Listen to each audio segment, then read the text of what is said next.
Wizard of the Wood, Chapter 12. Frigid Vision.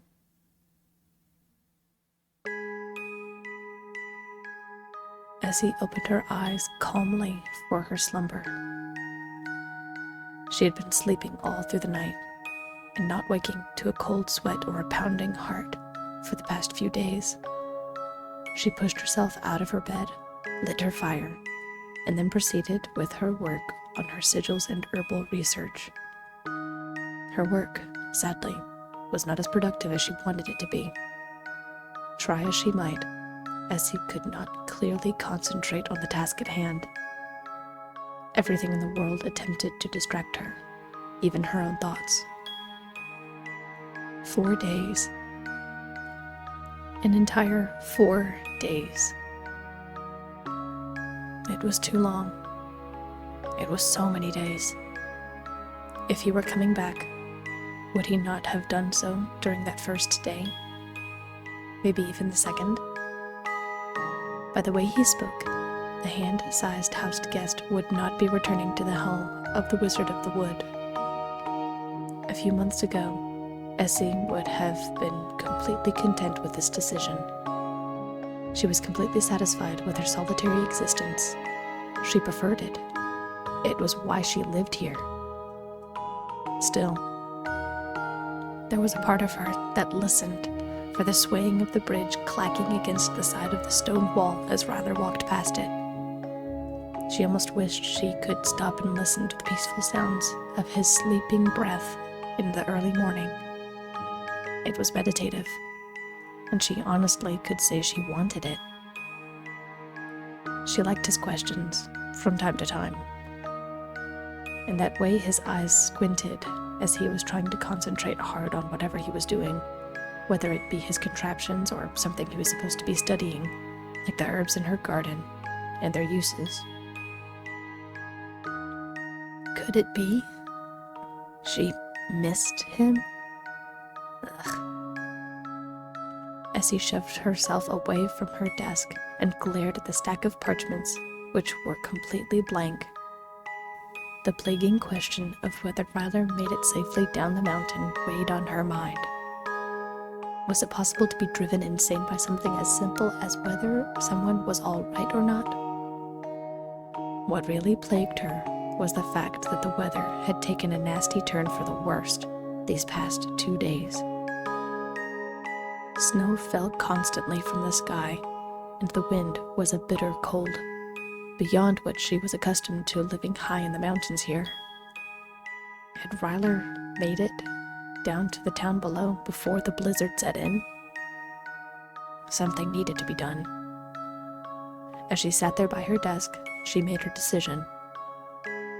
Pulling a few of the herbs out of her garden, including poppy, salvia, and Jimson weed, she ground them into a paste and applied them to the flat surfaces of 4 black slate stones she collected from the banks of a nearby lake. She aligned the stones side by side and laid her hands on either side of the palm-sized stones. Muttering the incantation, Abstende mihi, over and over, and keeping Rylir in the forefront of her mind, she laid her left palm over a blade and cut. She contained the blood in her hand and dripped it methodically over the stones and the smeared herbal substance. The wizard let her vision unfocus and blur as she stared in the direction of the black stones. Her snow-white hair raised, and the smeared substances began to shift and move, drooping across the stone and spreading like a drop of water on cloth until the surfaces of the stones were completely engulfed in an abstract vision of trees and stone. The vision shifted, closing the distance by a stream Essie was familiar with, which made her heart sink. It wasn't a vision of the town. She couldn't even see Rylir. The wizard focused harder on the vision. There was no sign of Rylir anywhere. All she could see was quickly deepening snow. But then, she noticed one area of the snow that seemed disturbed. Her body ran frigid cold as she suddenly recognized part of the hood that was on Ryler's cloak sticking out of the snow.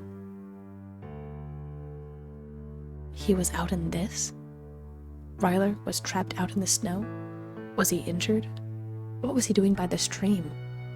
It was far out of the way if he were trying to make it to the town. Was he ever headed to the town? Or did he just get that horribly lost right outside her front door? Whatever the case, Essie knew Rylir would not survive this snowstorm.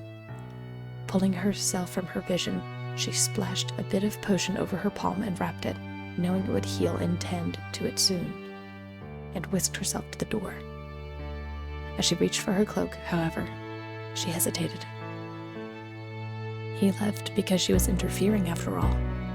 He left because he wanted to be independent and because she did not have the answers to his questions. She certainly had not pried into the answers he was seeking, and this would be interfering with his choice to leave. Was this what he wanted? Essie clenched her fist before snatching her cloak off of the hook and securing it to her body. Regardless of what Rylir wanted, these past few days showed her that him leaving was far from what she wanted. She didn't understand why she was feeling this way, but she did know that she cared enough about Rylir as a person to not have him freeze to death alone on the mountainside. The blast of wind that ripped through her as she opened the door was excruciatingly painful, but this mattered more to her than momentary warmth. Slamming the door behind her, she muttered the same incantation and sprinted through the forest down the mountain to where she believed Rylir was. The snow pierced her eyes like tiny daggers, while every breath made her gasp and shudder. Bringing such cold air into her lungs made her body seize, but she pressed on. Leap after bound, she skidded through the snow until she reached the side of the cliff where the stream began. Her ice-shard-colored eyes scanned the terrain desperately for any sign of her small companion. "Rylir!" she called through the snow-dense air. She stumbled forward, feeling her own footing slip and threatened to plunge her face first into the snow. "Rylir!" Essie stepped carefully by the banks, shuffling her feet purposefully through the snow to disturb it. The bandage on her left hand was freezing over, sealing the wound she gave herself.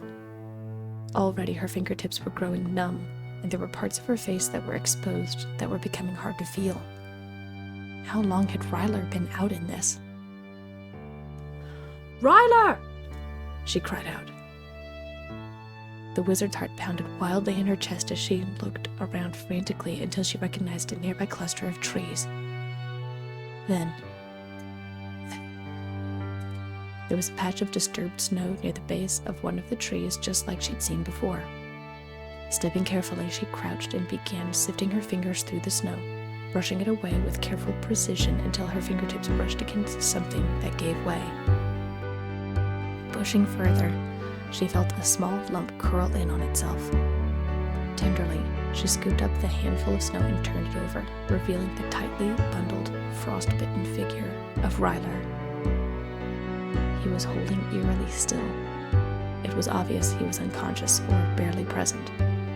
But it wasn't until she muttered her incantations to amplify sound that she heard his skipping heartbeat. "Rylir? Rylir, can you hear me?" His features twinged, and his body shuddered involuntarily. A warm rush of relief filled her heart, and Essie could not even begin to describe her emotional state, though she did note the frozen streaks of liquid coming from her eyes as she pried her cloak open and pressed Ryler's frozen form against her chest. "Hang on, Rylir, I've got you," said Essie as she ran faster than she ever thought possible back to her home. Heart pounding with panic, the only reassuring sign of life she received from Rylir was the faintest squirm against her chest. He was alive.